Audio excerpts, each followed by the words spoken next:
I'm glad you're here with me. My name is Terry. I'm your host. I'm going to talk to you about something that's very real. I think it was, I read the date, December the 15th, 1967. The Silver Bridge collapsed in Ohio, in Gallipolis, Ohio. Now, I was 7 years old. I didn't live that far away. Actually, my grandparents didn't live that far away. That's Gallia County. My grandparents lived in Hocking County. I distinctly remember for 5 or 6 years, to even 7 or 8 years, everyone talking about that Silver Bridge and what happened. And I'm going to share it with you. First of all, I didn't hear anything about Mothman. Nothing.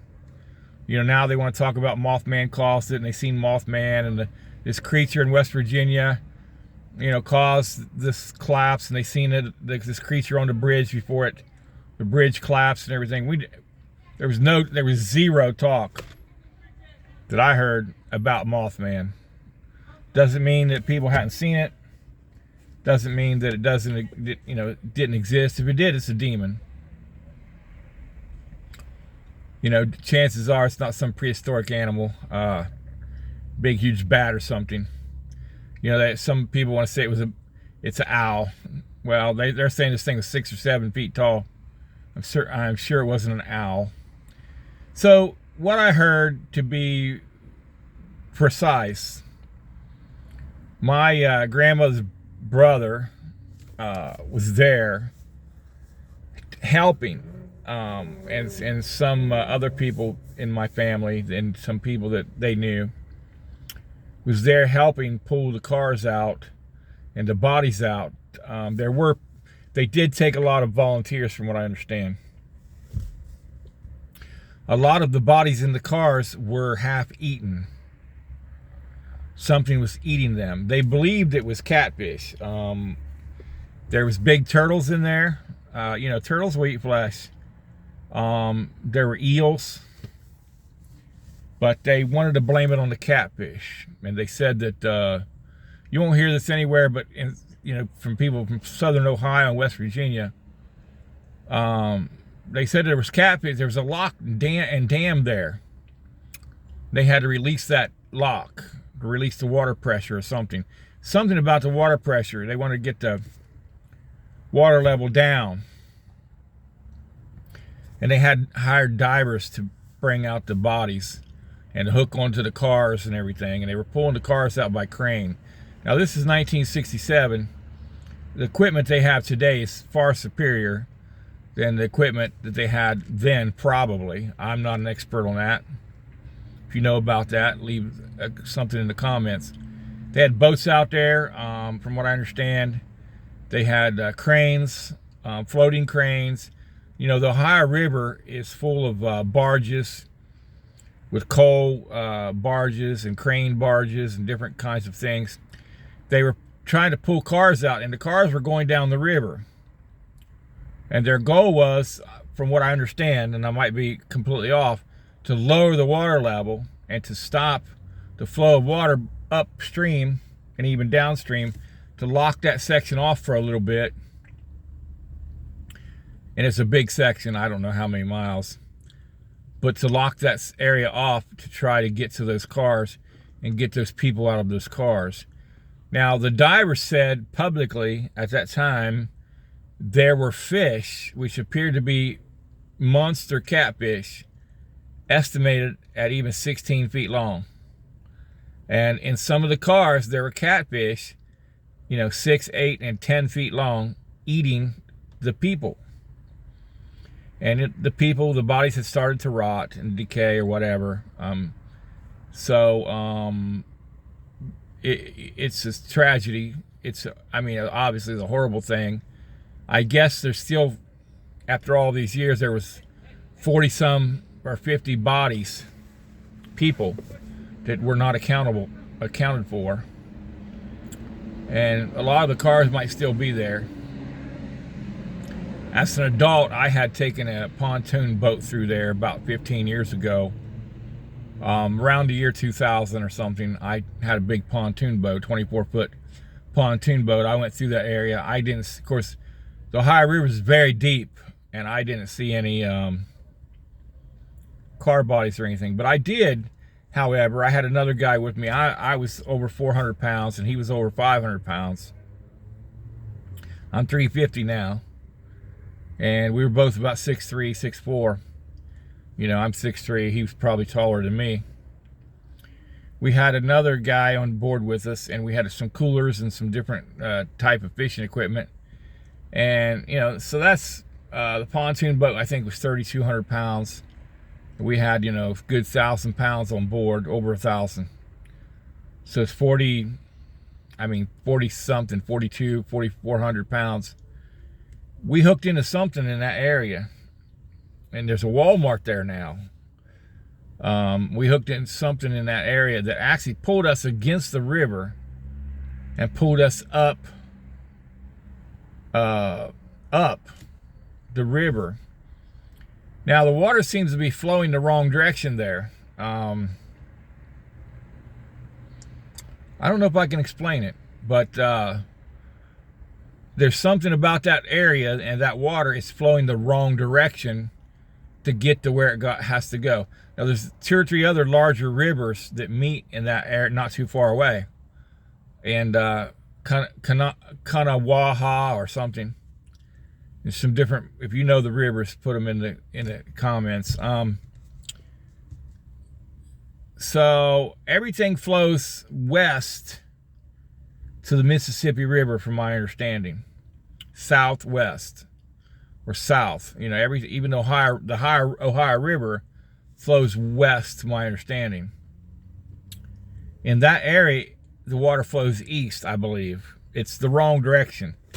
So the Ohio River feeds into the Mississippi River, and it flows west. We are east of the Ohio River, is east of the Mississippi, far east. I mean, you know, we're quite a ways away, but the water flows to the east for some odd reason in that area, and I don't know why. I don't know if anyone ever realized that, but it's a very odd anomaly or whatever. And but we had a bluegill, and we put it online there, and something pulled that pontoon boat and all of us up the river 4 or 5 times, about a half a mile. And now this thing would get tired and lay down, and we would float back down the river. Now I used to fish there quite often, actually, in this pontoon boat, but this thing pulled us up the river, and I could not get that thing to surface. I have a 13-foot saltwater rod with 50 pound test with a lot of line, and I just hung on, you know, and this thing was the river's not fast, it's real slow, but it pulled us slowly, ever so slowly, up the Ohio River against the current. So the water is supposed to be flowing west. I guess it's flowing east. So we were coming from the east side where the river is, and it would pull us past Walmart. I mean, where the bridge was. I believe that's where it was located. And I think the new bridge is in about the same area. It's the same area of the highway and everything. And I'm not sure. You know, I was 7 years old when that bridge collapsed, but I did hear about it.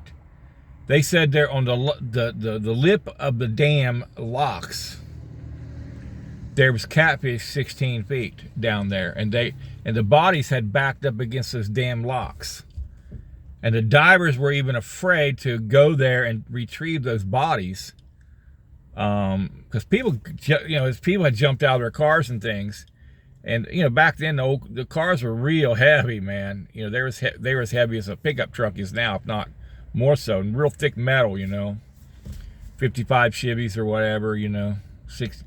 You know, the cars in the 50s and 60s, even before that, was real heavy metal. Sounds like a rock group, heavy metal. But anyways, so it was a horrible tragedy. I mean, everybody in West Virginia and Ohio was stirred up about it for many years, and still are. And a lot of people don't want to talk about it. They're afraid that Mothman will come to their house and curse them or something. But I never heard anything about Mothman until I got the internet, you know, and then they're all talking about Mothman caused it and everything, and I don't know anything about Mothman. But light just went out. But anyways, what happens is this area, there is monster fish there, monster catfish. It's always been said. I had an uncle that caught someone a stringer. I mean, had someone a stringer. They were 4, 5, 6 feet long catfish. Now, you know, those things would be a world record now, you know, or a record probably. But they used to catch them all the time like that. And there wasn't anybody that you told it to. Nobody was keeping count. Nobody was measuring anything. Nobody was weighing anything. But in that area in Gallipolis, Ohio, Gallipolis they call it now. It used to be Gallipolis. Now it's Gallipolis. I mean, there is huge. I mean, there's catfish there that can't. I'm here to tell you that around the year 2000, and I don't know what it was I hooked into. I can't tell you for sure. It's a catfish. This thing finally laid down. It pulled us up against the current about a half a mile or so, even maybe a little bit further, and would lay down, float back down the river. So as this fish floated back down the river, we floated back down the river, and then it would start swimming again. Did it 4 or 5 times. This guy called his wife. I seen him do it. It was getting dark, and he had his wife to call him and say that he needs to come home. You know, one of those guys, right? So I finally cut the line and took the boat in, took him to his vehicle, and we put the boat on the trailer. But I hooked into it with a bluegill, you know. I put a bluegill on the line, and that's a true story. But I was young, you know. I was a young kid, 7 years old when that bridge went down. And that's all I can tell you for sure. All my grandparents and their relatives and everybody around talked about the tragedy and the big fish in there, and, you know, turtles and eels and things. And, you know, and I really don't want to say it. I'm going to say it, but, you know, they found bodies has been eaten, like half of bodies and things like that. So they didn't know which half belonged to which one. And there was some kind of dam lock thing there at the time. It might still be there, I don't know. But there was fish, there was big, huge fish. They said, the divers said up to 16 feet is what the best they could tell by looking at them. And they said that some might have been bigger, and they said a common size was 8, 10, 12 feet. Catfish just swarming in that water. They said it's very dangerous, and they were afraid to go back down. A lot of the divers quit during that time. They couldn't get enough divers to retrieve the people that they needed to retrieve. And a regular swimmer isn't going to do it, you know. That river's too big, and it's too deep and too fierce.